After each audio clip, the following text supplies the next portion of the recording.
Bonjour, Madame de Dizier. Comment ça va bien aujourd'hui? La famille, ça va? Couchez la baisse? Bien, merci. Ah, waha. Oh, mais oui, ça va très très bien. Chouf, cette belle couleur brune, cette texture ferme et cette odeur fraîche. Ça, c'est un signe que le traitement pain sec, légumes frais et eau a apporté ses fruits.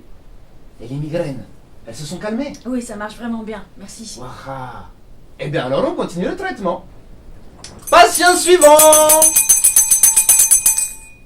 Cela fait 2 ans maintenant que le médecin Kilij Arslan Turk a ouvert son établissement. Potions, régime, cataplasme, ces méthodes font polémique. Néanmoins, il se défend d'être un vil charlatan. Comment expliquez-vous le succès de vos traitements? Écoutez, c'est très simple. J'ai simplement suivi les enseignements d'Averroès, de Galien, d'Hippocrate. Mais enfin, vous connaissez pas? Que répondez-vous à ceux qui disent que vos méthodes sont molles et inefficaces? Écoutez, comme je le dis toujours à mes patients, bois ta potion tous les matins. Si tu ne sais pas pourquoi, ta femme le sait. Et à ce patient, qu'avez-vous prescrit? Alors pour lui, c'est très simple. Voyez, il s'agit d'un abcès phlegmoneux à tendance purulente. Alors nous avons procédé à l'application d'un cataplasme à base de vinaigre, de farine et de poudre de catharite. Demain je le percerai et puis il se refermera. Et vous n'avez pas peur de provoquer la colère de vos concurrents? Mais non. Pas du tout. Le lendemain, Messire Kilij Arslan Turk est arrêté par la garde royale. Messire Jacques Denys de Périgueux, maître hospitalier, nous explique cette décision. Pourquoi avez-vous demandé l'arrestation du docteur Turk? Vous savez, ces gens-là commettent de graves profanations.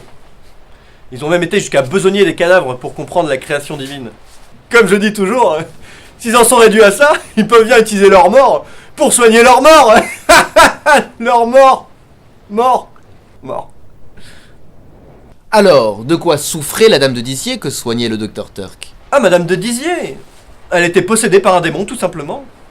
Vous avez changé le traitement? Oui, bien sûr.